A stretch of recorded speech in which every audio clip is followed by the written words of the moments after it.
Today I'm going to give you guys my final Alphafly review. The shoe is getting a wider release July 2nd. We're going to talk about the shoe in brief.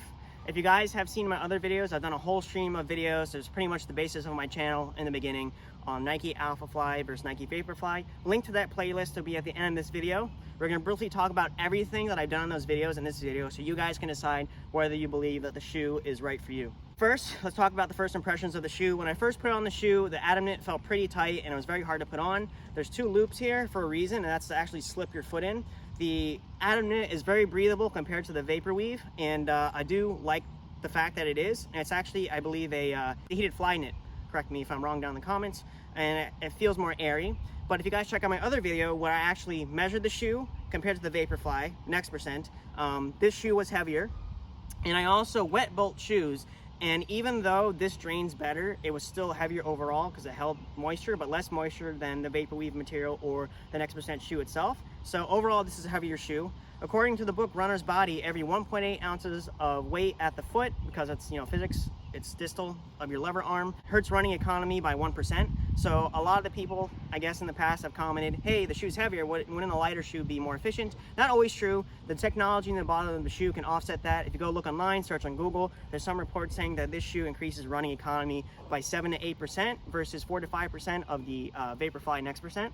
The lacing of the shoes, unlike the Vaporfly Next percent, there is like ridges on the shoelaces. So if you ever had experience that you would tie the Vaporfly Next percent and they would come untied, that is probably why, but they seem to have fixed this issue. Some people say that the shoe feels bigger than it should, like the toe box is wider. I measured both toe boxes of both the Next percent and the Alphafly, and they're roughly the same. The only feeling of the increase in toe box probably has to do with the upper. See how there's more upper up here like this versus the Vaporfly Next percent, it's more tacked on. And that's probably has to do with mechanics. You get greater dorsiflexion of your big toe. There's another video I've done on that. Check it out. It'll be at the end of this video in that playlist. And it may feel like it's more room at first, but after you wear it for a couple times, it does not feel like it is more room than your normal shoe size. When it comes to fit, I did a video of this on Well. I pretty much did a bunch of videos on this. Even though it feels bigger, because of the mechanics, I would still say true to size. So I'm a size US men's 7.5. All my shoes are size US 7.5. I'm a Nike fanboy, so all my shoes are Nikes. I would stay true to size with these. The stability of the shoe, check out my video where I kind of like did both in comparison on a treadmill. You can clearly see that this is more stable. The stack height, the stack height is slightly higher. The base is wider, so it does feel more stable compared to your Vaporfly Next percent. Now the Nike Air Pods, is that what they're called? Yeah. Air Zoom Pods. They're designed to, compress and increase energy return. Check out my video on the treadmill. I'm getting too close to the camera. Check out my video on the treadmill that I did in comparison to the Vaporfly Next percent. Because of the technology in the bottom of the shoe and the fact that you can see the fly plate and the carbon fiber plate, which I assume is the same thing, there's more energy return, a longer dry phase, therefore increases your cadence substantially. And so the joke is that these are literally moon shoes. Now the Vaporfly or the AirPods in the shoe, someone commented down below. Originally, I thought they were from reaching maximal compression because there probably is a fine point of when that AirPod compresses for maximal energy return. But actually, it's for when they compress and when the bubble releases, it's so that the bubble itself, the AirPod, does not lose its shape. So it still stays the way that it's supposed to be. Grip on the bottom of the shoe. I did another video on surface area on the bottom of the shoe and grip. I did one video at Linfield College, camerawoman Kelly's alma mater. Check out our channel down below. We're trying to get her to 100 subs within a week. I bet we can do it real easily. Then she can have her own handle, the running Roths.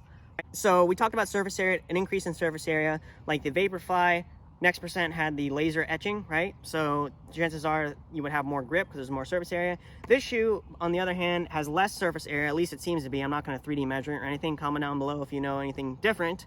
But the design of the ridges on the bottom of the shoe, there's a reason why there's two bigger, see how there's two bigger notches here and three here, and it has to do with the toe off and mechanics of transitioning through the big toe. And I did another video on that. Check out that video, talks about that briefly. A little bit slippery on the track, especially in the rain. I would say it's a little bit more slippery in the rain compared to your Next percent, but less slippery than your 4%. And same thing, the ridging on the bottom here, you guys can check out that other video. is wider compared to the Vaporfly Next percent, which is about half the size on each side. Same thing, surface area. And if you guys look inside the shoe, there's a heel cup that has to do with the same change in iteration from the Vaporfly Next percent, and it's to keep your foot in.